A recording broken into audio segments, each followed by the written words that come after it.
ప్రభునందు ప్రియ సహోదరి సహోదరులారా, మలాకి గ్రంథము తీనవం బైబిల్ ఉన్నవాళ్ళు మలాకి గ్రంథము 3వ అధ్యాయము 10వ వచనాన్ని ఒకసారి చదువుకుందాం.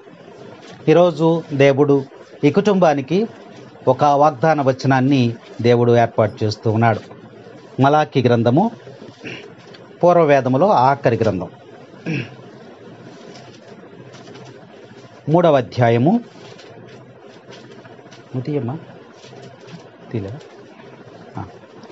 3వ అధ్యాయము 10వ వచనం.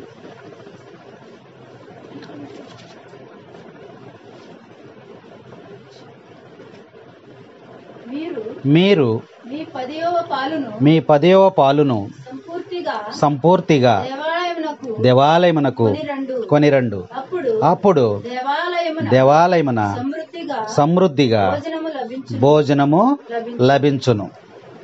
అంతేనా? 10వ చాలు. నువ్వు చదువుతావమ్మా? చదువురా? ఓకే, చాలే. ఈ మలాకి గ్రంథంలో ఈ 3వ అధ్యాయంలో 10వ వచనంలో చూసినట్లయితే దేవుని యొక్క ఆశీర్వాదం ఎలా వస్తుందో అక్కడ వ్రాయబడి ఉంది. గ్రంథంలో ఉన్నటువంటి వాక్యాన్ని మనం ధ్యానం చేసిన లెక్క అయితే అక్కడ ఏముందంటే, పట్టజాలనంత విస్తారముగా నేను నీ కుటుంబమును దీవించదను. Praise the lord, praise the Lord, hallelujah, hallelujah. దేవుని యొక్క వాగ్దానం ఈరోజు దాకర్ల శ్రీనివాసరావు, దాకర్ల లిల్లిమ్మ గారి కుటుంబానికి దేవుడిచ్చినటువంటి వాగ్దానం వచనం ఏంటంటే, ఇదిగో నువ్వు పట్టజాలనంత విస్తారముగా దీవెనలు నీ మీద కుమ్మరించదను. చక్కని వాక్యాన్ని దేవుడు ఈరోజు మనకి దయచేస్తూ ఉన్నాడు. ఎందుకనంటే దేవుడు అందరినీ ఒకే రకముగా సృష్టించాడు. దేవుడు మనందరినీ కూడా ఒకే రకముగా సృజించాడు. తల్లి గర్భంలో నుంచే మనము ఈ యొక్క భూమి మీదకి వచ్చి ఉన్నాం. ఆయన అందరూ ఒకే రకముగా సృష్టించినప్పటికీ కూడా కొందరిని బహుగా ఆశీర్వదించాడు, కొందరిని ఆశీర్వదించలేదు. దీనికి కారణం ఏంటి? గ్రంథములో చక్కగా మనకి తెలియజేస్తూ ఉంది. అందరినీ ఆశీర్వదించేశాడా? లేదు. కొంతమందినే, కొద్ది మందిని మాత్రమే దేవుడు ఆశీర్వదించినట్టు గ్రంథంలో చక్కగా మనకు రాయబడి వస్తున్నది. అయితే బైబిల్ గ్రంథాన్ని మనం పరిశీలన చేసినట్లయితే కీర్తనకారుడు 67వ అధ్యాయంలో 6వ వచనంలో దేవుడు మనకు సెలవిస్తుంది. బైబిల్ ఏం చెప్తుందో ఈ పరిశుద్ధ గ్రంథము కొన్ని విషయాలను మనని జ్ఞాపకపరుస్తూ ఉంది. మనకు తెలిసినప్పటికీ కూడా ఆ గ్రంథము ఎప్పటికప్పుడే మనల్ని ఏం చేస్తుందంటే హెచ్చరికలు చేస్తూ ఉంటుంది, జ్ఞాపకపరుస్తూ ఉంటుంది. మనము సక్రమైనటువంటి మార్గంలో జీవించడానికి ఈ గ్రంథం మనకి ఏం చెప్తుందో చూద్దాం. 67వ కీర్తన 6వ వచనంలో మనం చూస్తే, దేవుడు మన దేవుడు మనలను దీవించెను. చాలు. బైబిల్ గ్రంథం ఏం చెప్తుంది? నీ పాడి పంటలను, పశుపక్షాదులను, నీ బిడ్డలను, సమస్తాన్ని కూడా నేను దీవించేవాడినై ఉన్నాను. నీకు ఏ అవసరం ఉన్నా సరే నీకు ఇచ్చేది ఎవరు? ఈ లోకంలో నీకు ఎవరెవరు? దేవుడే. ఆయన అంటున్నాడు, బైబిల్ గ్రంథంలో ఆయన లిఖించాడు, మానవాళిని గురించి రాస్తూ ఆయన అంటాడు, మీ పాడి పంటలను కానీ, పశుపక్షాదులను కానీ, కుటుంబాలను కానీ, బిడ్డలను కానీ, సమస్తం నీకు కావలసినటువంటి సమస్తాన్ని ఆశీర్వదించేది నేనే. కాబట్టి నువ్వు ఎక్కడికి రావాలి? నా వద్దకు రా, నా వద్దకు రా, నిన్ను నేను ఆశీర్వదిస్తానని గ్రంథం మనకి తెలియజేస్తా ఉంది. ఇంకొక వచనం చూడమ్మా, సామెతల గ్రంథము 10వ అధ్యాయము 22వ వచనం. సామెతల గ్రంథము 10వ అధ్యాయం 22వ వచనాన్ని మనం చూసినట్లయితే అక్కడ చక్కగా ఏమి వ్రాయబడి ఉందంటే, దేవుడు ఆశీర్వాదముతో పాటు మనకి ఐశ్వర్యాన్ని ఇస్తాడంట. నేను చెప్తాను, ఏమిస్తాడంటమ్మా? ఆశీర్వాదంతో పాటు ఐశ్వర్యం కావాలి. అవునా? దేవుని యొక్క ఆశీర్వాదంతో పాటు మనకేం కావాలి? ఐశ్వర్యం అంటే సిరి సంపదలు. మనం ప్రార్థన చేసేటప్పుడు ఎలా ప్రార్థన చేస్తాం? నాకు డబ్బులు కావాలి, బంగారం కావాలి, వెండి కావాలి అని. అది కాదు సరైనటువంటి ప్రార్థన. నీ ప్రార్థన ఎవరికి ఇష్టం అవ్వాలి? దేవునికి ఇష్టమైనటువంటి ప్రార్థన చేయాలి. ఆ ప్రార్థన ఎక్కడుందంటే సొలొమోను ప్రార్థనలో ఉంది. అవునా? సొలొమోను ప్రార్థన ఏం చేశాడమ్మా? ఏం చేశాడు? సొలొమోను చేసినటువంటి ప్రార్థన జ్ఞానము కావాలని అడిగాడు. మనకి జ్ఞానం ఉంది, మనకు జ్ఞానం లేకుండా ఏమి లేము. ఏ జ్ఞానం ఉంది మనకి? లోక జ్ఞానం ఉంది. అవునా? మనకి లోక జ్ఞానం ఉంది. కానీ మనకు కావాల్సింది ఏంటి? దైవ జ్ఞానము మనకు కావాలి. అందుకనే సొలొమోను రాజు కలలో ఆ దేవుడు దర్శనం ఇచ్చినప్పుడు ఆయన అడుగుతున్నాడు, అయ్యా నువ్వు ఇచ్చినటువంటి ప్రజలను, నువ్వు ఇచ్చినటువంటి అధికారము, ఈ ప్రజలందరినీ కూడా నేను పరిపాలన చేయటానికి కావాలన్నటువంటి జ్ఞానాన్ని దయచేయమన్నాడు. ఆ పరిపాలన కూడా ఎలా ఉండాలన్నాడు? ఆ పరిపాలన ప్రజలందరూ కూడా ఎలా ఉండాలి? క్షేమముగా ఉండాలి. ఎవరో బాధపడకూడదు, అందరూ కూడా సురక్షితంగా ఉండాలి, ఎవరు ఇబ్బందులు పడకూడదు. అంత శాంతియుతమైనటువంటి పరిపాలన చేయడానికి కావలసినటువంటి జ్ఞానాన్ని నాకు దయచేయని ప్రభువును ప్రార్థన చేసినప్పుడు వెంటనే దేవుడు మాట్లాడాడు. సరే, మనము చేసినటువంటి ప్రార్థనకి దేవుడు మాట్లాడకపోవచ్చు, అంటే దేవునికి నచ్చల. కానీ సొలొమోను రాజు చేసినటువంటి ప్రార్థన దేవునికి నచ్చింది. వెంటనే మాట్లాడాడు. ఆయన మాట్లాడి ఏమన్నాడమ్మా? ఏం కావాలి నీకంటే ప్రార్థన ఈ విధంగా అడిగితే ఆయన అంటాడు, నువ్వు చేసినటువంటి ప్రార్థన నాకు చాలా ప్రీతికరమైనదిగా ఉన్నది అన్నాడు దేవుడు. అంటే దేవునికి చాలా ఆనందం వేసింది. అందుకనే ఏం చేశాడు? జ్ఞానముతో పాటు, నువ్వు కోరుకున్నటువంటి జ్ఞానముతో పాటు నీకు సిరి సంపదలను కూడా నేను దయచేస్తూ ఉన్నాను. అంటే బైబిల్ గ్రంథం మనకేం చెప్తుందంటే, నిన్ను ఐశ్వర్యవంతుని చేసేది దేవుని యొక్క ఆశీర్వాదమని ఈ గ్రంథం మనకి తెలియజేస్తుంది. ఇంకొక వాక్యాన్ని మనం ధ్యానం చేసుకుందాం. ఎక్కడి నుంచి ఆశీర్వదిస్తూ కీర్తనలు 128వ అధ్యాయము 5వ వచనం మనం చూసినట్లయితే అక్కడ ఒక మాట వ్రాయబడి ఉంది. చూడండి, కీర్తనలు 128 5వ వచనం ఒకసారి మనము జ్ఞాపకం చేసుకుందాం. ఈ పరిశుద్ధ గ్రంథము మనకేమి తెలియజేస్తుందో అక్కడ వ్రాయబడి ఉంది. చదువుమా 128 5. నీ జీవిత కాలమెందల్లా ప్రభువు సియోను నుండి అది ఎప్పుడంటమ్మా? నీ జీవిత కాలం అంతా కూడా గ్రంథం మనకు తెలియజేస్తా ఉంది. నీ జీవించినంత కాలము కూడా సియోను నుండి, అంటే యెరూషలేములో నుండి నిన్ను ఆశీర్వదిస్తాను, దీవిస్తానని చెప్పి పవిత్ర గ్రంథం మనకి తెలియజేస్తా ఉంది. తర్వాత ఎవరెవరిపై దేవుని యొక్క ఆశీర్వాదం ఉంది? ప్రార్థన చేసిన వాళ్ళందరి మీద ఆశీర్వాదం వస్తుందా? గుడికి వెళ్ళిన వాళ్ళందరి మీద ఆశీర్వాదం వస్తుందా? జపమాలు చెప్పిన వాళ్ళందరి మీద ఆశీర్వాదం వస్తుందా? లేదా పండగలకు వచ్చిన వాళ్ళ మీద ఆశీర్వాదం వస్తుందా అని మనం ఆలోచన చేస్తే దేవుడు మనకి చక్కగా గ్రంథంలోనే తెలియజేస్తున్నాడు. నేను ఎవరెవరిని ఆశీర్వదిస్తానో తెలుసా?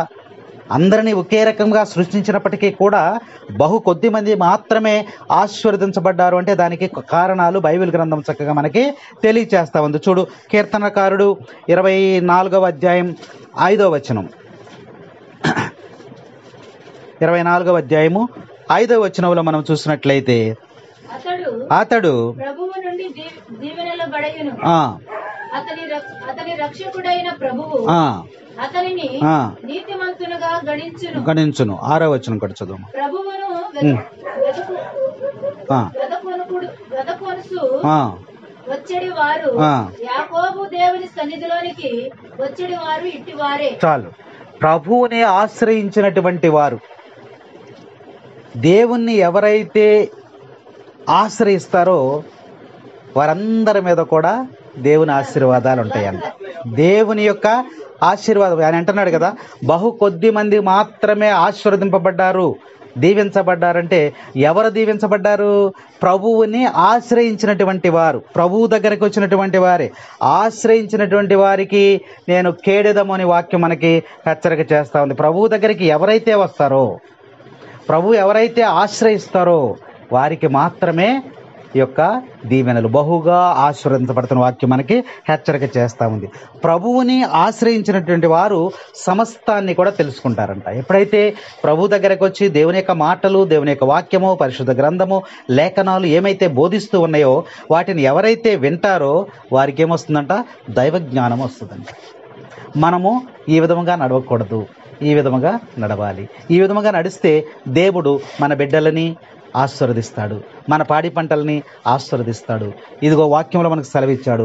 అందరినీ ఒకే రకంగా సృజించినప్పటికీ బహు కొద్ది మంది మాత్రమే ఎందుకు ఆశీర్వదించాడంటే బైబిల్ గ్రంథంలోంచి మనకు ఆన్సర్ వస్తుందన్నమాట. చక్కగా ఎవరైతే దేవుని మీద ఆశ్రయం పొందుతారో వారికి మాత్రమే దేవుడు దీవెనలు ఇస్తాడని వాక్యం మనకు స్పష్టంగా తెలియచేస్తూ ఉంది. ఇంకొక మాట చూడమ, కీర్తనకారుల్లో 24వ అధ్యాయంలో 4వ వచనం చదువు. నిర్దోషమైనటువంటి చేతులు కలవాడు, పవిత్రమైనటువంటి హృదయం కలవాడు, విగ్రహాలను ఆరాధింపనివాడు, వ్యర్థ క్రియలపై మనసు పెట్టని వాడు, వ్యర్థ క్రియలపై మనసు పెట్టని వాడు, అబద్ధ ప్రమాణములు చేయని వాడు, అబద్ధ ప్రమాణములు చేయని వాడు ఎవడో అతడే యోగ్యుడు. అతడే యోగ్యుడు. చూసారా, దేవుడు మనల్ని దీవించాలి, ఆశీర్వదించాలి అంటే ఇదిగో ఇవన్నీ మనలో ఉండకూడదు.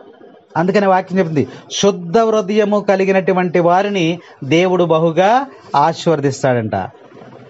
చూసారా, పవిత్రమైనటువంటి పరిశుద్ధమైనటువంటి మలినము లేనటువంటి హృదయము, కుళ్ళు, కుట్ర, స్వార్థము, అసూయ, పగ, శత్రుత్వము.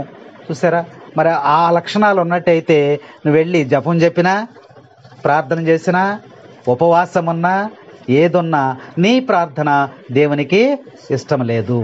కాబట్టి దేవునికి ప్రీతికరమైనటువంటి ప్రార్థన, ముగ్గుగా పవిత్రమైనటువంటి హృదయము, శుద్ధర్యము కలిగినటువంటి వారికి అందరి మీదకి దేవుడు తన ఆశీర్వాదాన్ని పంపుతానని వాక్యంలో మనకి సెలవిస్తూ ఉన్నాడు. అలాగే ఆది కాండంలో చూడమ్మా, ఆది కాండంలో 26వ అధ్యాయంలో 23వ వచనంలో ఒక మాట చక్కగా వ్రాయబడి ఉంది. ఆది కాండము 26వ అధ్యాయము 23వ వచనము. ఇస్సాకు అక్కడ నుండి వెళ్ళాను. చదువు మొత్తం చదువు. ఆ రాత్రి దేవుడు అచ్చట ప్రత్యక్షమై అతనితో, నేను నీ తండ్రి అబ్రహాము కొలిచిన దేవుడను, భయపడకుము, నేను నీకు చేదోడుగా ఉండును, నా దాసుడు అబ్రహామును బట్టి నిన్ను దీవింతును, నీ సంతతిని. 25వ వచనం కూడా. ఇస్సాకు అక్కడ ఒక బలిపీఠము నిర్మించాను, దేవుణ్ణి ఆరాధించాను, అక్కడనే గుడారము వేసుకునేను, అతని బానిసలు అక్కడ కూడా ఒక బావిని త్రవ్విరి. ఈ వాక్యాల్లో చూసినట్టు, ఈ 4 వాక్యాల్లో చూసినట్లయితే ఆ బలిపీఠం దగ్గర ప్రార్థనలు చేశారు వాళ్ళు. ప్రార్థించేటువంటి వారందరి మీద కూడా దేవుడు ఏం చేస్తాడంట, తన యొక్క ఆశీర్వాదాన్ని పంపిస్తానంటున్నాడు. యథార్థమైనటువంటి ప్రార్థన చేయాలంట. ఏం ప్రార్థన? యథార్థమైనటువంటి ప్రార్థన.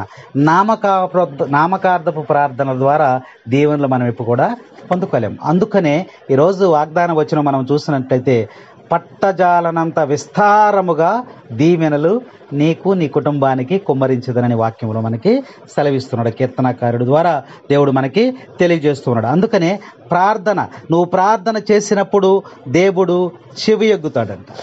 ఏం చేస్తాడమ్మా? చెవి ఎగ్గుతాడు, వింటాడంట మన ప్రార్థన.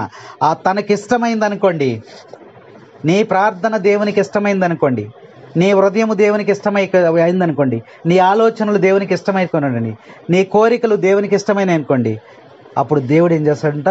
మాట్లాడతాడంట. లేకపోతే మౌనముగా ఉంటానన్నాడు.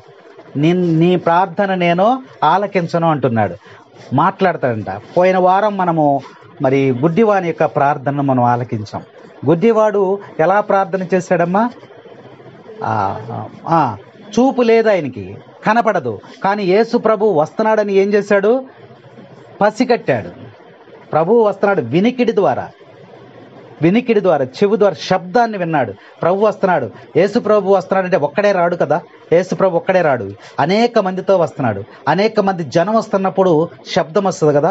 ఏమిటా శబ్దం వస్తుందని ఒక చెవిని పక్కకు పెట్టాడు అనమాట. పెట్టి ఏంటి శబ్దం వస్తుంది, ఎంతమంది జనం వస్తున్నారు అని గుడ్డివాడు ఏం చేశాడు? ఆసక్తితో ఆరా తీశాడు. ప్రక్క వాళ్ళని అడిగాడు, ఏంటయ్యా ఇంత శబ్దం వస్తుందేంటి, ఇంతమంది వస్తున్నారేంటి అని అడిగాడు. అడిగినప్పుడు ఏం చెప్పారు వాళ్ళు? అయ్యా యేసు ప్రభు వస్తున్నాడయ్యా, ఈ దారిలో యేసు ప్రభు వస్తున్నాడా అని ఆశ్చర్యపోయి వెంటనే ఏమన్నాడు? ఆయన నేను కలుసుకోవాలి. యేసు ప్రభు దగ్గరికి నేను వెళ్ళాలంటే ఆయనకి సాధ్యపడుతుందా? లేదు. పలానా చోట యేసు ప్రభు ఉన్నాడంటే వెళ్ళగలడా? వెళ్ళలేడు. చూపు లేదు కాబట్టి ఆయన వెళ్ళలేడు. కానీ యేసు ప్రభువే నా దగ్గరకు వస్తున్నాడు, ప్రభువే నా దగ్గరకు వస్తున్నాడు కాబట్టి ఈ అవకాశాన్ని నేను విడిచిపెట్టకూడదు. ఏమైనా సరే యేసు ప్రభువుని నేను పట్టుకోవాలి. ఇప్పుడు ఏమైనా సరే ఇది జారిపోయింది, ఈ అవకాశం చేజారిపోతే మరలా నాకు యేసు ప్రభు దొరకడు. కాబట్టి నేను ఆయన పట్టుకోవాలనే పట్టుదలతో, ఆసక్తితో ఏం చేస్తున్నాడు? ఆ యొక్క యేసు ప్రభు కోసం ఎదురు చూస్తూ ఏం చేయాలి, ఎలా చేయాలి, జనంలో యేసు ప్రభు ఎక్కడున్నాడో తెలియదు. వెళ్ళాలంటే దారి తెలియదు ఎలా అని ఒక ఆలోచన చేశాడు. అంటే ప్రభువును కలుసుకోవటానికి నీకు పట్టుదల ఉన్నప్పుడు, ఆసక్తి ఉన్నప్పుడు నువ్వు మార్గాన్ని ఎంచుకుంటావు. నీకు అసలు ఆలోచన లేనప్పుడు, ఆసక్తి లేనప్పుడు నువ్వు వెళ్ళటానికి ఇష్టపడవు. అన్ని అడ్డంకులే ఉంటాయి నీకు. కానీ గుడ్డివాడయ్యండి కూడా ఆ ఆటంకాన్ని తొలగించుకుంటానికి ఏం చేశాడమ్మా? ప్రభువును కలుసుకోవడానికి ఏం చేయాలని ఆలోచన చేసి, దావీదు కుమారా నన్ను కనికరించుమని కేకలు వేశాను, బిగ్గరగా కేకలు వేశాను. ఆ మార్గాన్ని ఎంచుకున్నాడు. ప్రభు దగ్గరికి చేరుకోవటానికి ఆ మార్గాన్ని ఎంచుకున్నాడు. కాబట్టి మనం ఏం చేస్తామంటే వెళ్లకుండా ఉండడానికి మార్గాలను ఎన్నుకుంటాం. మనం ప్రభు దగ్గరికి వెళ్లకుండా ఉండడానికి మార్గాలు ఎన్నుకుంటాం. కానీ గుడ్డివాడి పట్టుదల మనము కలిగి ఉండాలి. అందుకనే ప్రార్థించిన హృదయపూర్వకముగా యథార్థముగా ప్రార్థన చేసినటువంటి వారిని దేవుడు బహుగా ఆశీర్వదిస్తానంటున్నాడు. గుడ్డివాడు ఏం చేశాడప్పుడు? గట్టిగా కేకలు వేశాడు. కేకలు వేస్తే పక్కన ఉన్న వాళ్ళు ఏమన్నారమ్మా? ఏయ్ గుడ్డివాడా, ఎందుకు అరవస్తావు? అరవబాకు, యేసుప్రభు వస్తున్నాడు, అరవబాకు అన్నాడు. వాళ్ళు అడ్డంకి చేసినప్పటికీ కూడా, అడ్డం వచ్చినప్పటికీ కూడా మరింత బిగ్గరగా అరవటం మొదలుపెట్టాడు. అప్పుడు ఇంతమంది జనములో ఆ మాటలను ఎవరన్నారు? యేసు ప్రభు. చూసారా, కొన్ని వందల మంది యేసు ప్రభుతో పాటు వెంబడిస్తున్నారు అక్కడ. అయినప్పటికీ కూడా యేసు ప్రభు చెవిలో ఆ యొక్క ప్రార్థన. గుడ్డివాడు కేకలు అంటే అది ప్రార్థన. కేకలంటే ప్రార్థన అని అర్థం అనమాట. కాబట్టి గుడ్డివాడు చేసినటువంటి ఆ యొక్క ప్రార్థన ఎవరి చెవిలో పడిందమ్మా? యేసు ప్రభు యొక్క చెవిలో పడింది. అన్నప్పుడు అంతమంది జనములో అంత గోలగా ఉన్నప్పుడు యేసు ప్రభు గుడ్డివాని యొక్క కేకలను చెవిలో పెట్టుకుని విని వెంటనే ప్రభు అక్కడికి వచ్చి శిష్యులను పిలిచేమన్నాడు? ఆ గుడ్డివానిని తీసుకుని రండి. ఇప్పుడు వరకు నడవలేనటువంటి స్థితి, వెళ్ళలేనటువంటి స్థితి, కానీ ఇప్పుడు సహాయకులకు దొరికాడు. ఎప్పుడైతే ప్రభువును కోరుకున్నావో, ఎప్పుడైతే ప్రభువును ఆశ్రయించావో, ఎప్పుడైతే ప్రభు కోసం పట్టుదలతో నువ్వు ఆ మార్గంలో ప్రయాణం చేసావో, నీకు సహాయకుని దేవుడే పంపుతూ ఉన్నాడు. ఆ గుడ్డివాడి దగ్గరికి యేసు ప్రభు ఎవరిని పంపించాడు? తన శిష్యులను పంపించాడు. శిష్యులు వెళ్ళి ఆ గుడ్డివాడితో, భర్తిమయ్యతో మాట్లాడుతున్నారు. ఏమన్నారు? అయ్యా, ఆయన నిన్ను రమ్మంటున్నాడు. ఏమంటున్నాడమ్మా? రమ్మంటున్నాడు. అప్పుడు వెంటనే గుడ్డివాడు వెళ్ళలేడు. కాబట్టి ఆ శిష్యులు చేయి పట్టుకుని ప్రభు దగ్గరికి నిన్ను నడిపించేటువంటి వాడు. నీకు ఆపద వచ్చినప్పుడు, నీకు సమస్య వచ్చినప్పుడు, నీకు కష్టం వచ్చినప్పుడు, నీకు బాధలు వచ్చినప్పుడు, నీకు బలహీనతలు వచ్చినప్పుడు, నీకు శోధనలు వచ్చినప్పుడు నిన్ను చేయి పట్టుకుని నడిపించేటువంటి యేసయ్య నీకు ఉన్నాడు. Praise the lord, praise the lord. తండ్రి వందనం, తండ్రి స్తోత్రం, యేసువా వందనం, యేసువా స్తోత్రం. Praise the lord, praise the lord, praise the lord. కాబట్టి నీ ప్రార్థన నేను ఆలకిస్తాను అని ప్రభు గ్రంథము ద్వారా తెలియజేస్తున్నాడు. కాబట్టి నువ్వు ప్రార్థన చేసినప్పుడు నీ ప్రార్థన దేవునికి చేరుకుని నీకు తగినటువంటి సహాయాన్ని దేవుడు దయచేస్తానంటున్నాడు. ఇంకొక చోటు వాక్యం చదువుమా. కీర్తనకారుడు 65వ అధ్యాయం 4వ వచనం ఒకసారి ధ్యానం చేద్దాం. 65వ అధ్యాయము 4వ వచనం. నీ దేవాలయమున వసించుటకు గాను నీవే ఎన్నుకొని ఆహ్వానించిన నరుడు ధన్యుడు. చాలు. ఇక్కడ ఆ వాక్యాన్ని మనం చూసుకున్నట్లయితే దావీదు గారు దేవుడు మనకి తెలియజేస్తుంది, దేవుని యొక్క సన్నిధిలో నిలిచినటువంటి వారందరి మీద ఆశీర్వాదం వస్తుంది. బయట వాళ్ళకి వస్తుందా? ఇక్కడికి వస్తుందా? సన్నిధిలో ఉన్న వాళ్ళకి వస్తుందా? ఇందాడే మనం దాని గురించి మాట్లాడుకున్నాం. వాక్యంలో ఉంది సరే, దేవుని యొక్క సన్నిధిలోకి వచ్చినటువంటి వారికి మాత్రమే దేవుడు ఆశీర్వాదాలు పంపుతానంటున్నాడు. దేవుని యొక్క ఆశీర్వాదాలు. కాబట్టి దేవుని సన్నిధిలో లేకుండా నువ్వు బయట ఎక్కడో ఉంటే నీకు ఆశీర్వాదాలు వస్తాయా? రావు. అందుకని అంటున్నాడు, నా సన్నిధిలో ఎవరైతే నిలిచి ఉంటారో వారందరినీ కూడా నేను ఆశీర్వదిస్తానని వాక్యంలో చక్కగా మనకి తెలియజేస్తున్నాడు. దేవుని సన్నిధి నిన్ను కాపాడుతుంది, దేవుని సన్నిధి నిన్ను రక్షిస్తుంది, దేవుని సన్నిధి నీకు మేలు చేస్తుందని వాక్యం మనకి రోజు హెచ్చరిక చేస్తూ ఉంది. దేవునిలో అనంతమైనటువంటి శక్తి ఉన్నదని ఈరోజు వాక్యం మనకు బోధిస్తూ ఉంది. చూడండి, ఒక వాక్యం చూడండి. సంఖ్యాకాండంలో మనం చూసినట్లయితే 11వ అధ్యాయము 23వ వచనం. సంఖ్యాకాండము. ప్రభువు మోషేతో, నా బాహువు కొరచైనదా? నేను ఆడిన మాటను చెల్లించుకుందునో లేదో నీవే చూచుదువుగాక. నేను ఇక్కడ వాక్యంలో చూసినట్లయితే దేవుడు ఏమంటున్నాడు అక్కడ ప్రభువు మోషేతో మోషేతో ఏమంటున్నాడు, నా చెయ్యేమన్నా కొరసగలదా? బాహు అంటే చేతులు, నా చేతులు ఏమన్నా కొరచ అనుకుంటున్నావా? వాక్యం చక్కగా మనకి, నేను ఆడినటువంటి మాటను చెల్లించుకునేటువంటి లేదో నీకే తెలుసు, నీకు ముందు ముందు నీకే తెలుస్తుంది. దేవుడు తనలో ఉన్నటువంటి శక్తిని గురించి తెలియజేస్తున్నాడు, బాహుబలమును గురించి ఆయన తెలియజేస్తున్నాడు. పేతురు గారు ఒకసారి పడవలో మునిగిపోతున్నాడు కదా, నీటిలో మునిగిపోతున్నాడు కదా, మునిగిపోతే ఏమన్నాడు, ఏమన్నాడు, నువ్వు నీటిలో మునిగిపోతే ఏమంటావు? టాటా బై బై వెళ్ళరా అంటావా? ఏమంటావు? రక్షించండి కాపాడండి అని అరుస్తాం. పేతురు గారు కూడా అలాగే చేశాడు కదా ఇట్లా మునిగిపోతున్నప్పుడు. అప్పుడు ప్రభువు తన హస్తమును చాపి అందించి, ఆయన హస్తము కొరచ కాదు, నా హస్తము నా బాహుబలము కొరచ కాదు, నిన్ను విస్తారముగా నిన్ను దీవిస్తాను. అంటే దేవునిలో దాగి ఉన్నటువంటి శక్తిని గురించి దేవుడు మనకు తెలియజేస్తూ ఉన్నాడు. నా చెయ్యేం కొరచ కాదు అంటే ఏంటి? ఏదైనా చేయగలను, ఏదైనా ఇవ్వగలను అని మనకి దేవుడు తెలియజేస్తున్నాడు. కాబట్టి నాలో శక్తికి కొదవలేదని దేవుడు మనకు సెలవిస్తూ ఉన్నాడు. మనం ఏదన్నా ఓ పని చేయాలనుకోండి, ఏం చేస్తాం? ఈ పని అంతా, ఈ మొక్కలన్నీ పీకేసేయండి అన్నాం, ఇక్కడి నుంచి అక్కడి వరకు ఈ మొక్కలన్నీ కూడా పీకేసేయండి అన్నాం. అప్పుడు ఏమంటాం మనం? అమ్మో నేను మొత్తం పీకలేను, నేను ఇక్కడ వరకే చేయగలను, ఇక్కడి నుంచి నేను చేయలేను.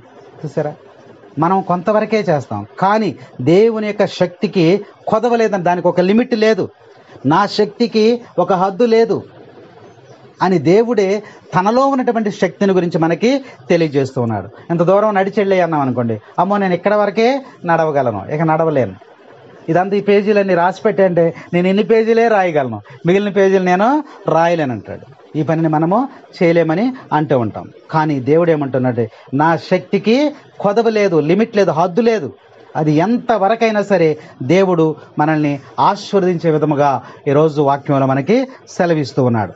కాబట్టి ఈ యొక్క మనం ధ్యానం చేసినటువంటి ఈ యొక్క అంశంలో మరి ఈరోజు వాగ్దానం చేసినటువంటి వచనం ఏంటంటే, పట్టజాలనంత విస్తారముగా నిన్ను నీ కుటుంబాన్ని నేను దీవిస్తాను, నువ్వు నా సన్నిధిలోనికి రమ్మని దేవుడు వాక్యం ద్వారా మనకి సెలవిస్తూ ఉన్నాడు.